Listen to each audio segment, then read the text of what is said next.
baiknya kita memulai terlebih dahulu dengan doa. Berdoa dimulai, berdoa selesai. Baik, terima kasih Lina. Sebelum itu Ibu ingin bertanya, ada yang tidak hadir hari ini? Tidak ada, Bu, semua hadir. Oke, bagus. Nah, kita akan membahas mengenai materi PPKN hari ini. Nah, namun sebelum itu, Ibu ingin bertanya kepada anak-anak, ada yang mengikuti ekstrakurikuler tidak di kelas ini? Ada, Bu. Oke, sebagian ya mengikuti ekstrakurikuler, yang tidak mengikuti apa alasannya? Karena ketinggalan zaman? Oke, itu ya alasannya. Nah, sekarang Ibu ingin bertanya nih kepada anak-anak. Anak-anak udah punya media sosial tidak? Punya, Bu. Media sosial apa itu, Lina? Instagram, Bu. Oke, Instagram. Biasanya di Instagram kan ada banyak berita-berita nih. Anak-anak pernah mendengar tidak berita tentang kebudayaan Indonesia diambil ataupun diakui oleh negara lain?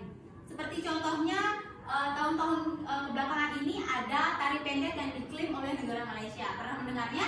Pernah, Bu. Anak-anak setuju tidak dengan hal tersebut? Tidak. Oke, tidak. Nah, itu dia pentingnya kita untuk mempelajari mengenai kebudayaan kita dengan salah satunya yaitu dengan mengikuti ekstra kesenian daerah. Sampai sini anak-anak paham tidak ataupun ada bayangan mengenai materi yang akan kita bahas hari ini? Paham, Bu. Anak-anak bisa menebak materi apa yang kita bahas hari ini? Ya, silakan Lina. Materi cinta tanah air, Bu. Wah, tepat sekali ya. Tampaknya Lina sudah membaca ya buku paket. Nah, materi kita hari ini yaitu cinta tanah air.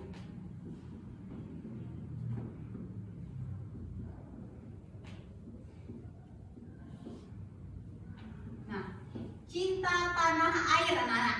Biasanya kan pada media sosial ada nih. Biar kalau kita menggunakan pakaian adat ataupun menyanyikan lagu daerah, ada hashtag cinta tanah air. Tapi anak-anak tahu tidak apa sih makna dari cinta tanah air? Ada yang bisa menjawab? Oke, silakan Taris, apa? Ya, tepat sekali. Nah, seperti yang dijelaskan oleh Taris tadi, bahwa cinta tanah air merupakan suatu sikap kita di mana kita mencintai ataupun memelihara kekayaan yang ada dalam Indonesia ataupun negara Indonesia. Nah, kekayaan alam itu tidak hanya seperti batu bara, tetapi juga keanekaragaman di dalamnya. Ada keanekaragaman budaya, ada keanekaragaman apa lagi anak-anak?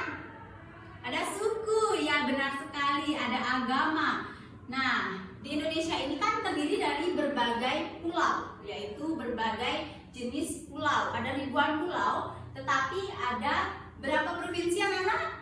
34 provinsi. Ya, tepat sekali. 34 provinsi yang menyebar di Indonesia. Nah, anak-anak bisa bayangkan kan, dengan banyaknya provinsi yang ada di Indonesia, kita memiliki berbagai keberagaman dan perbedaan. Nah, di antaranya yakni ada makanan, lagu, Bahasa. ya benar, bahasa, dan pakaian.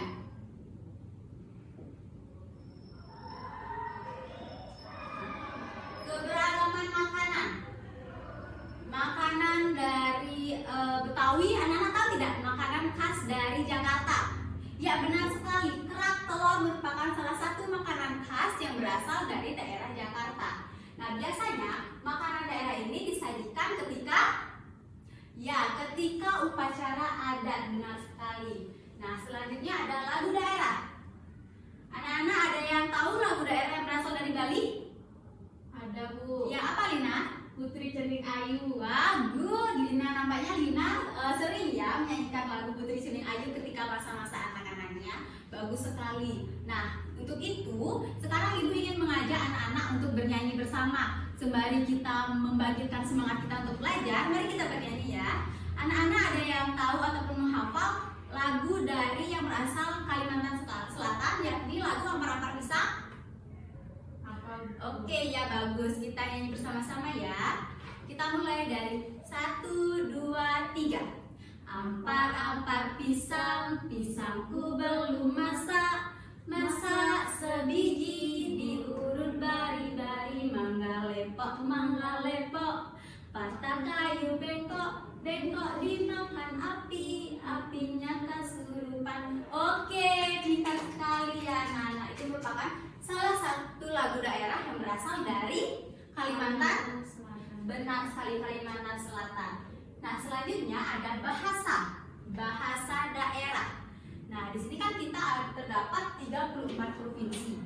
Tentunya bahasa daerah dari satu pulau ke pulau lainnya itu berbeda. Namun ada bahasa pemersatu, yakni bahasa Indonesia. benar sekali, bahasa Indonesia merupakan bahasa pemersatu negara Indonesia. Nah, dan yang terakhir ada pakaian.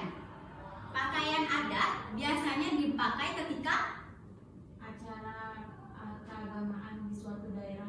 ya benar sekali, acara keagamaan. Misalnya ketika kita melakukan persembahyangan, ketika kita ada upacara keagamaan seperti pernikahan, kita menggunakan pakaian adat ataupun pakaian daerah. Nah, Ibu di sini membawa salah satu aksesoris ataupun salah satu unsur dari pakaian adat Bali. Ini namanya apa, Nana?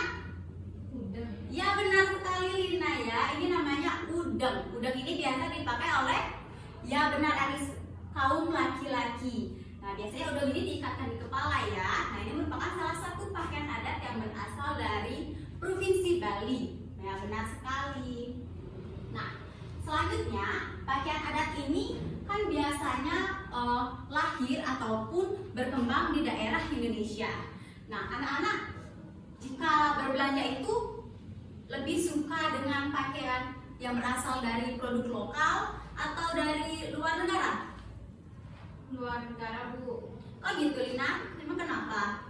Karena modelnya yang baru-baru. Oh, lebih kekinian ya modelnya. Ya, tidak dapat kita pungkiri bahwa model ataupun mode busana dari daerah luar lebih kekinian. Tetapi kita juga tidak bisa meninggalkan kekhasan dari pakaian adat sendiri ataupun produk lokal. Karena sekarang nih banyak sekali produk lokal yang bahannya sangat bagus anak-anak. Bisa digunakan di styling istilahnya ya sekarang dengan mode kekinian seperti itu. Nah, oke, karena jam sudah menunjukkan istirahat, kita akan mengakhiri pembelajaran hari ini ya. Namun sebelum itu ada yang ingin bertanya? Saya, Bu. Ya Lina, silakan. Bagaimana cara kita khususnya untuk para remaja masa kini untuk mengembangkan budaya yang ada di Indonesia? Oke, bagus sekali. Beri tepuk tangan untuk pertanyaan dari Lina. Ya, benar sekali apa yang disampaikan oleh Lina. Biasanya kan kita anak-anak sebagai kaum milenial bertanya-tanya ini, saya masih kecil nih Bu, bagaimana cara saya untuk melestarikan ataupun mengenalkan produk-produk dari negara Indonesia. Nah, seperti tadi Ibu sudah bertanyakan kepada anak-anak memiliki media sosial.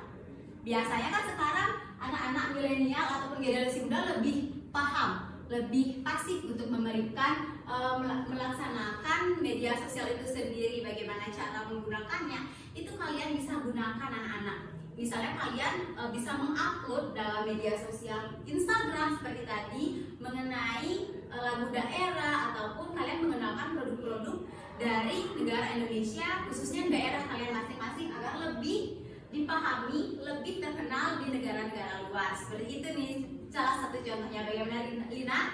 Ada yang ingin ditanyakan lagi? Sudah cukup, Bu. Oke, bagus. Karena tadi sudah pertanyaan, siapa yang bisa memberi kesimpulan mengenai materi cinta tanah air?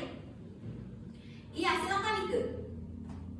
Oke, bagus sekali yang disampaikan oleh Nike bahwa kesimpulan kita pada hari ini adalah mengenai cinta tanah air ditanamkan dari lubuk hati kita yang paling dalam agar kita sebagai generasi muda lebih memiliki rasa, memiliki semangat untuk mencintai tanah air kita agar kebudayaan yang ada di Indonesia tidak dirampas sehingga kebudayaan di Indonesia dapat terpelihara ataupun lebih terkenal di negara-negara lain. Oke, nah anak-anak sekarang sudah mengikuti pembelajaran dengan sangat baik. Ibu sangat senang sekali mengajar di kelas ini. Nah, sebagai penutup, Ibu akan memberikan kalian tugas.